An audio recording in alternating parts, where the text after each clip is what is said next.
আমরা হলাম অন্তর্বর্তী সরকার, আর তাই মেয়াদকাল যতটা সম্ভব সংক্ষিপ্ত হওয়া উচিত। একদম খুব স্পষ্টভাবে বলা হয়েছে। তিনি আরো বলেন, যেভাবে প্রতিশ্রুতি দেওয়া হয়েছে অবশেষে ডক্টর মোহাম্মদ ইউনূস সরকারের পদত্যাগ এবং নির্বাচন কবে হতে পারে এটা নিয়ে মুখ খুলেছেন। তিনি বলেছেন এই সরকারের মেয়াদ সংক্ষিপ্ত হওয়া উচিত। ডক্টর ইউনূসের এই বক্তব্য কি ব্যাখ্যা করছে বা কি প্রমাণিত করছে? তাদের ক্ষমতা কি দীর্ঘায়ু হবে, নাকি তারা অচিরে একটি নির্বাচন দিয়ে তারা সরকার থেকে সরে দাঁড়াবে? ডক্টর ইউনূসের এই বক্তব্য নিয়ে বিশ্লেষণ করেছেন ডক্টর জাহিদুর রহমান ভাই। তার আলোচনা শুনবো, এরপর বিস্তারিত কথা বলবো। নির্বাচন কবে হবে সে আলোচনা এই সরকার দায়িত্ব নেওয়ার পর থেকেই হচ্ছে। যদিও এই আলোচনা যখনই এসছে তখন এই আলাপ আরো কেউ কেউ করেছেন যে সরকার মাত্র দায়িত্ব নিয়েছে, এই সময়ই নির্বাচনের আলাপ কেন? আমাদের মনে থাকার কথা, বিএনপি স্পেসিফিকলি প্রথম 3 মাসের মধ্যে নির্বাচন দিতে হবে, তারপর 6 মাসের মধ্যে নির্বাচন দিতে হবে। কিন্তু তারা রিয়ালাইজ করেছে যে এই আলাপটা তাদের হয়তো ওই সময় প্রিম্যাচিওর হচ্ছে, ফলে তারা পরবর্তীতে নির্বাচনের রোড ম্যাপ চাইতে শুরু করেছিলেন। ডক্টর ইউনূস সম্প্রতি আজারবাইজানে গেছেন জলবায়ু সম্মেলনে, সেখানে একটা সংবাদ সংস্থার সাথে সাক্ষাৎকারে নির্বাচন সম্পর্কে কয়েকটা কথা বলেছেন। সেটাকে আমরা কিভাবে দেখব সেটা একটু বোঝা দরকার আছে, এবং তিনি এই কথাগুলো যে প্রেক্ষাপটে বলেছেন সেই প্রেক্ষাপটও এখন ভাইটাল।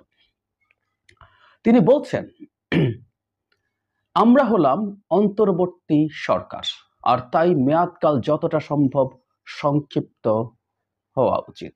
একদম খুব স্পষ্টভাবে বলা হয়েছে। তিনি আরো বলেন, যেভাবে প্রতিশ্রুতি দেওয়া হয়েছে সেভাবেই একটি অবাধ এবং নিরপেক্ষ নির্বাচন আয়োজন করা হবে।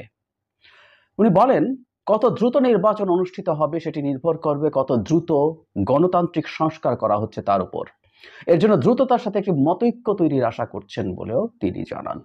আমি এই জায়গাটুকু, উনি আরো অন্যান্য অনেক কথা বলেছেন, জলবায়ু ইস্যুতে কথা বলেছেন, এটা এক্সক্লুসিভলি একটা জলবায়ু সম্মেলন ছিল। তো সেটার বাদ দিয়েও যদি নির্বাচন নিয়ে, নির্বাচনের প্রেক্ষাপটটা একটু নতুন আছে বলে আমরা মনে করি। আমরা খেয়াল করেছি নির্বাচন কবে হবে সেটা নিয়ে আবার একটু জোর গলায় আলাপ আলোচনা শুরু হয়েছে, এবং যে বিএনপি বেশ কিছুদিন ধরে চাইছিলেন যে একটা রোড ম্যাপ দেওয়া হোক, সেই বিএনপি এখন আশু বা দ্রুত নির্বাচন নিয়ে আলাপ শুরু করেছেন। এটা আমাদের সামনে এখন খুব ক্লিয়ার। এটার একটা স্পেসিফিক পয়েন্টও আছে, আমরা ধারণা করতে পারবো। সেটা হচ্ছে বৈষম্য বিরোধী ছাত্র আন্দোলন এবং নাগরিক কমিটি তারা কতগুলো তাদের চাওয়া বা দফা ঘোষণা করেছেন নিজেদের মতো করে, এবং তারা সরকারকে চাপ দিতে শুরু করেছেন।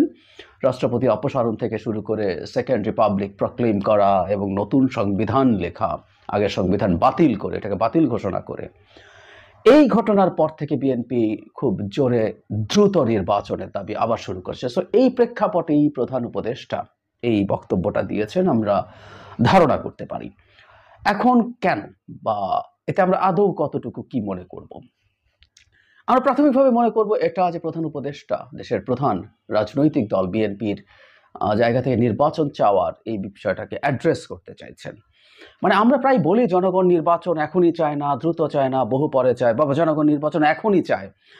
এই জিনিসগুলো তো আসলে আমরা জানি না। আমরা জনগণ বলতে আমি আমার আশপাশে বা আমার সোশ্যাল মিডিয়ার বাবলে যারা আছেন তাদেরকেই বুঝি, এবং তাদের মতামতই আমরা দেখি, এবং সেটাকে আমরা আমাদের মতো করে ইন্টারপ্রেট করার চেষ্টা করি।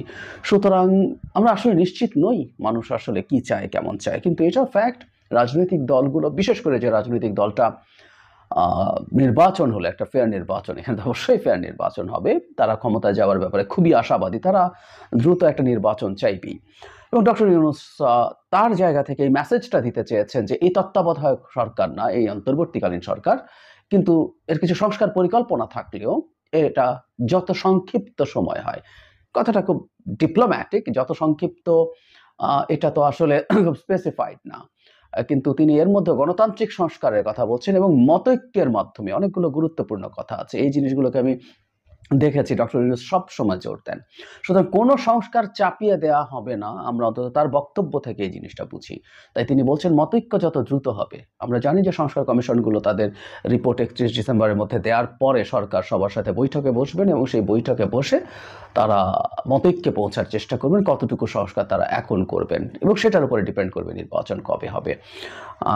তাতে কিছু যদি কিন্তু তো আছেই, কিন্তু তিনি তার জায়গা থেকে এটা নিশ্চিত করতে চেয়েছেন, কারণ এই ধরনের একটা সমালোচনা বা ধারণা কারো কারো মধ্যে আছে যে এই অন্তর্বর্তীকালীন সরকারের কেউ কেউ আছেন যারা এই সরকারটাকে দূরে টেনে নিয়ে যেতে চান এবং সংস্কার বা অন্যান্য অজুহাতে তারা এটাকে অজুহাত মনে করছেন, এই অজুহাতে তারা এই ক্ষমতা থেকে যেতে চান এবং এটার জন্য শুধু সরকারের ভেতরে না, সরকারের বাইরে থেকেও অনেকের এক ধরনের উস্কানি আছে। ফলে যেটা দাঁড়ালো যে সরকারের দিক থেকে এই জিনিসটা ক্ল্যারিফাই করা জরুরি ছিল যে তারা, সরকার প্রধান যখন বলছেন যে তারা অনাবশ্যক কোনো সময় থাকতে চান না এবং একটা অন্তর্বর্তীকালীন সরকারের মেয়াদ যতটা সম্ভব সংক্ষিপ্ত হওয়া দরকার, এটা হচ্ছে তার নিজস্ব চিন্তা। সো আমরা তাকে এই ব্যাপার নিয়ে বলবো সেটা হচ্ছে সরকারের অবস্থানটা ক্লিয়ার হয়েছে মোটামুটি, যদিও অ্যাম্বিগুইটি আছে, কিন্তু 100 দিন যাওয়ার পর আমার মনে হয় এবার যখন একটা ক্লিয়ার রোড ম্যাপ, মানে সরকারকে আসলে এবার স্পষ্ট একটা টাইম ফ্রেম দেওয়া দরকার আছে। টাইম ফ্রেম আসলে আরেকটা কারণেও জরুরি, এটা মনে রাখা দরকার, সেটা হলো প্রত্যেকটা রাজনৈতিক দল যারা ভবিষ্যতে বাংলাদেশ শাসন করবে, একটা দেশ গণতান্ত্রিক দলগুলো, রাজনৈতিক দলগুলো শাসন করবে, এটাই নিয়ম।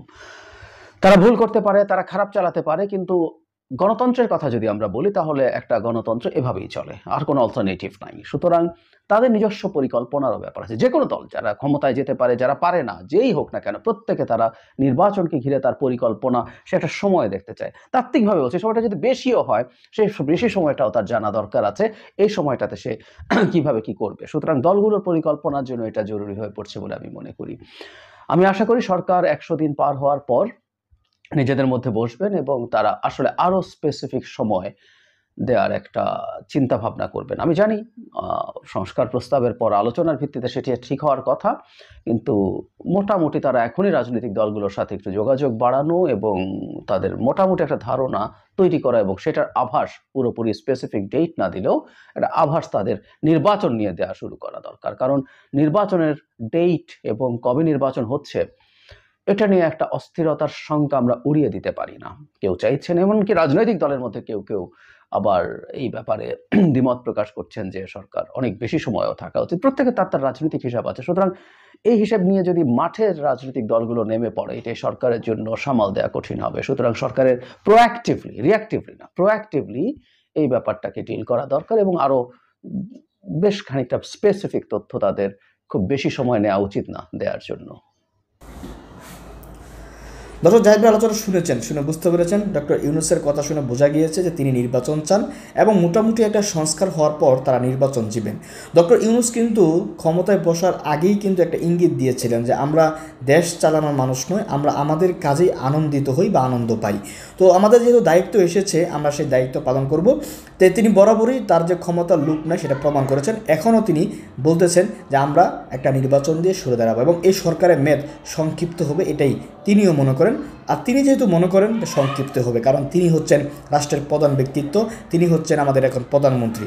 তো কিছু আলোচনা, কিছু সমালোচনা আছে তার সরকার নিয়ে, তার উপদেষ্টাদেরকে নিয়ে, কিন্তু তারপরেও এই সরকার যে জোর জবরদস্তি করে ক্ষমতা থাকতে চাচ্ছে না, সেটা আমাদের দেশের ভিতরে, দেশের রাজনীতির ভিতরে একটা সুস্থির নিঃশ্বাস বলে আমি মনে করি। যে দর্শক, এখানে জাহিদ ভাই আলোচনা শুনেছে, শুনে আপনার মন্তব্য কমেন্ট বক্সে কমেন্ট করবেন।